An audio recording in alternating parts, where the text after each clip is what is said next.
कैसे हो आप लोग। उम्मीद करता हूँ आप और आपका परिवार बेहतर और बढ़िया होगा और सीटेट जुलाई 2024 की तैयारी आपकी बहुत अच्छे से चल रही होगी। मैं लगातार वीडियो आपको दे रहा हूँ और इसी सीरीज़ में और जो वीडियो दे रहा हूँ वो कौन सी है, प्रीवियस ईयर की वीडियो दे रहा हूँ। और यहाँ पर 30 मोस्ट इम्पोर्टेंट क्वेश्चन देखेंगे ईवीएस के। किसके देखेंगे? ईवीएस के क्वेश्चन देखेंगे। वीडियो को फुल वॉच करना है और अपने डाउट्स को क्लियर करना है। तो शुरू करते हैं आज की क्लास। पहला प्रश्न है, भारत के निम्नलिखित केंद्र शासित प्रदेशों में से कौन सा भौगोलिक क्षेत्र में सबसे छोटा है? क्वेश्चन में पूछा जा रहा है कि भौगोलिक क्षेत्र में कौन सबसे छोटा है। तो सबसे छोटे की बात की जाए तो लक्षद्वीप जो है केंद्र शासित प्रदेश में सबसे छोटा है। ये हमें बिल्कुल याद रखना है। लक्षद्वीप की राजधानी भी पूछी जा सकती है। लक्षद्वीप की राजधानी क्या है? कवरत्ती है। ये आपको याद रखना है।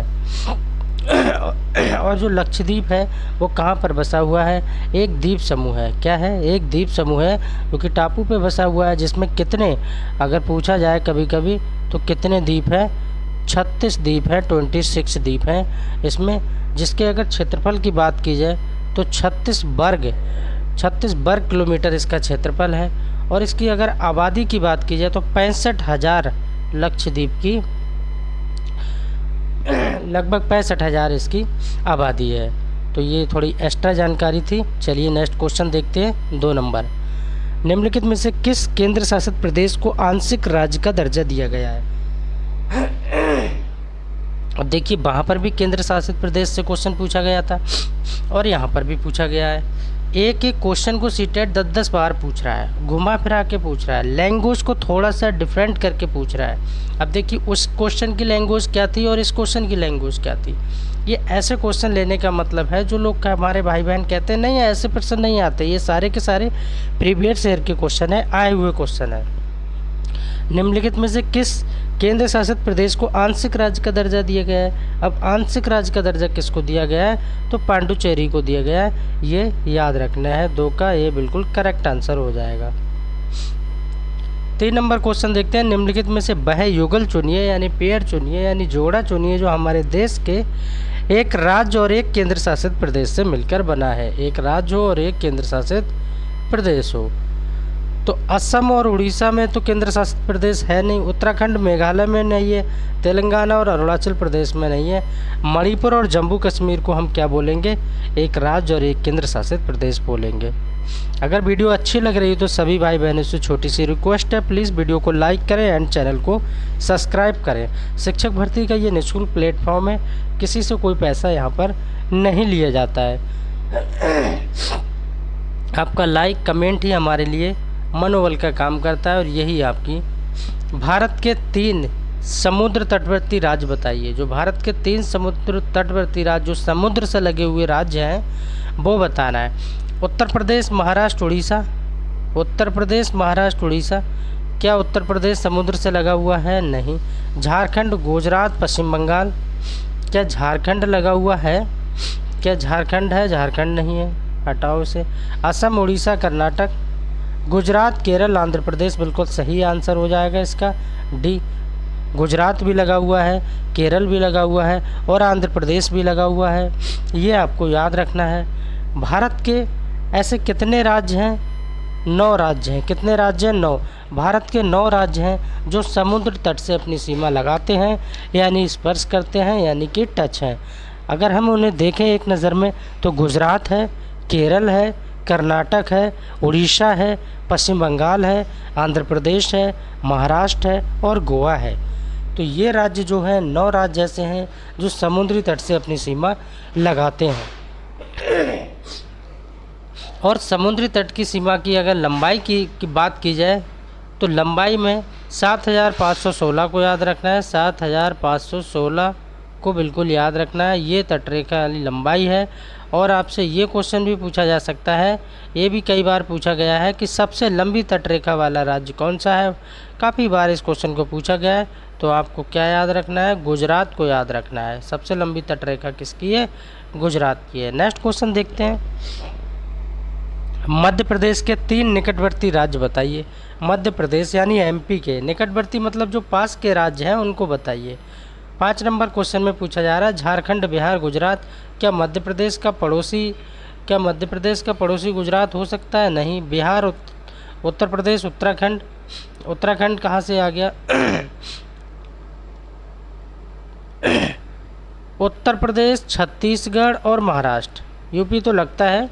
उत्तर प्रदेश, छत्तीसगढ़ और महाराष्ट्र वाला विकल्प बिल्कुल ठीक हो जाएगा, यानी 5 का डी हो जाएगा। और मेरे साथ आप भी क्वेश्चनों को हल करते रहिए और 30 में से आपका स्कोर कितना जा रहा है पूरी ईमानदारी के साथ कमेंट ज़रूर करें कि सर हाँ हमारा स्कोर इतना जा रहा है। कमेंट से पता लगता है बस। किस राज्य में झूम खेती की प्रथा सामान्य है? इस क्वेश्चन को सीटेट ने इतनी बार पूछा है, घुमा फिरा के पूछा गया है। किस राज्य में झूम खेती की प्रथा सामान्य है? मिजोरम, उड़ीसा, उत्तर प्रदेश, झारखंड। तो 6 का राइट आंसर क्या हो जाएगा? मिजोरम को याद रखना है। 7 नंबर क्वेश्चन देखते हैं, निम्नलिखित में से कौन सा कथन स्थानांतरित खेती के संबंध में सही है? स्थानांतरित यानी ट्रांसफॉर्मिंग खेती, यानी कि कभी यहाँ कर ली खेती तो अगली बार यहाँ कर ली, फिर यहाँ कर ली। इस खेती को क्या कहते हैं? स्थानांतरित खेती कहते हैं।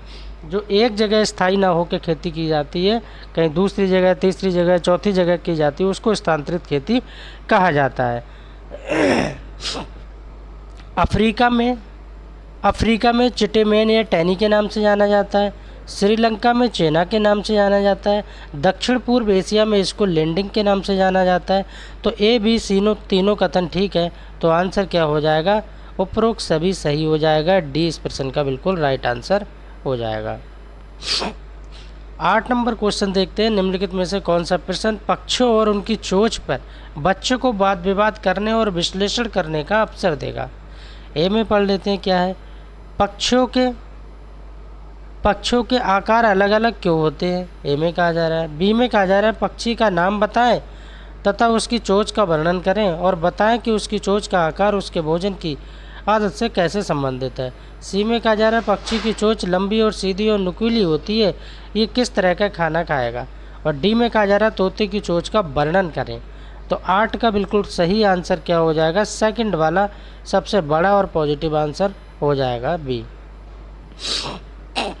9 नंबर क्वेश्चन देखेंगे, निम्नलिखित में से पक्षियों के उस समूह का चयन कीजिए जिसका प्रत्येक सदस्य हमारी तुलना में 4 गुनी या 4 गुना अधिक दूरी की वस्तु को स्पष्ट रूप से देख सकता है। 4 गुना की बात की गई है।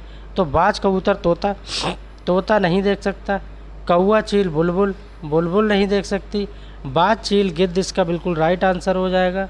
बाज, चील, गिद्ध को बिल्कुल याद रखना है। सी बिल्कुल करेक्ट आंसर हो जाएगा।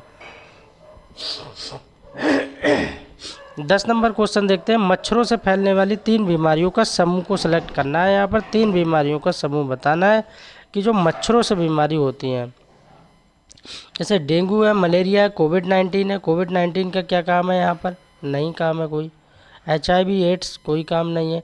मलेरिया, डेंगू, चिकनगुनिया को याद रखना है। मच्छरों से फैलने वाली 3 बीमारियाँ, यानी 10 का राइट आंसर क्या हो जाएगा? सी हो जाएगा। 11 नंबर क्वेश्चन भी देख लेते हैं, निद्रा रोग डॉट के कारण होता है। जो निद्रा रोग है वो किसके कारण होता है, किस बीमारी के कारण होता है, वो यहाँ बताना है। प्रोटोजोआ, जीवाणु, विषाणु या कवक किसके द्वारा होता है, तो वही यहाँ पर हमको बताना है कि किसके द्वारा होता है।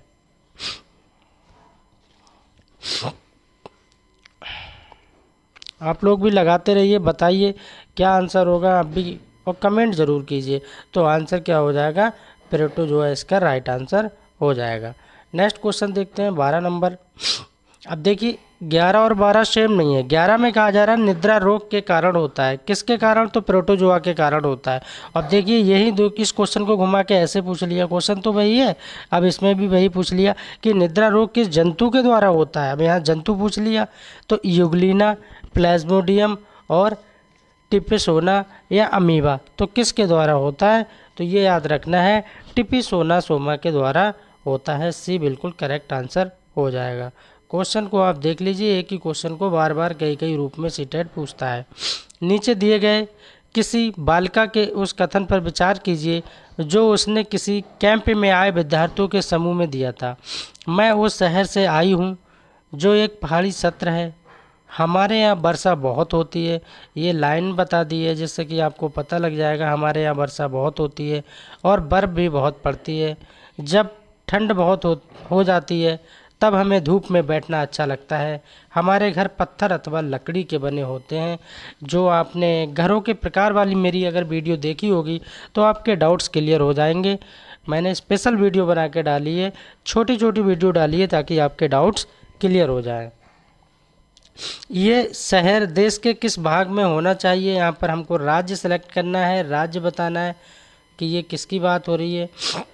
ये जम्मू कश्मीर की बात हो रही है, लद्दाख की हो रही है, उत्तर प्रदेश की हो रही है या हिमाचल प्रदेश की हो रही है। आप भी बताइए, अपना कमेंट दीजिए। तो ये किसकी बात हो रही है? एचपी की बात हो रही है, यानी कि हिमाचल प्रदेश की बात हो रही है। 14 नंबर क्वेश्चन देखेंगे। पहाड़ी क्षेत्र में ये देखा गया है, पहाड़ी क्षेत्र में ये देखा गया था कि लोगों ने पत्थरों, मिट्टी, चूने और लकड़ी का उपयोग करके अपने घर बनाए। इन घरों में 2 मंजिलें हैं। भूतल पर यानी ग्राउंड फ्लोर की बात की जा रही, भूतल पर वे पशुओं के रहने के लिए स्थान प्रदान करते हैं और आवश्यक वस्तुओं को भी संग्रहित करते हैं, यानी कि वहाँ छोड़ देते हैं, इकट्ठा करते हैं। पहली मंजिल पर वे रहते हैं।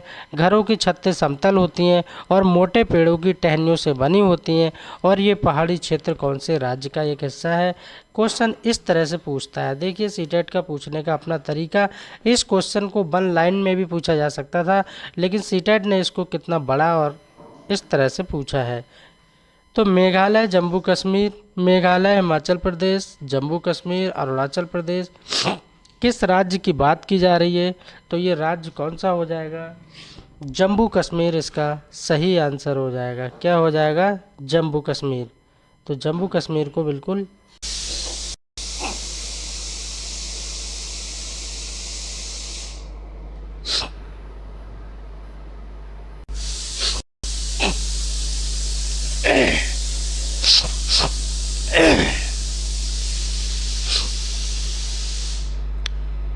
बाईस नंबर क्वेश्चन देखते हैं।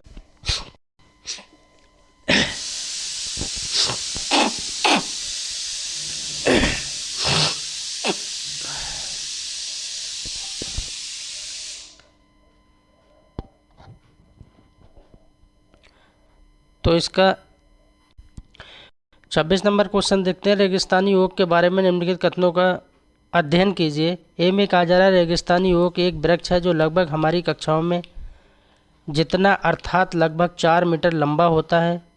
बी में कहा जा रहा है इस वृक्ष की जड़ें इसकी ऊंचाई से लगभग 30 गुना गहराई तक भूमि में नीचे जाती हैं और जब तक कि ये पानी तक ना पहुंच जाए। सी में कहा जा रहा है इस वृक्ष के तने में पानी एकत्र होता है और डी में कहा जा रहा है ये वृक्ष अबू धाबी में पाया जाता है। तो 26 का राइट आंसर क्या हो जाएगा? ए, बी, सी। यहाँ पर तीनों बातें बिल्कुल सही है।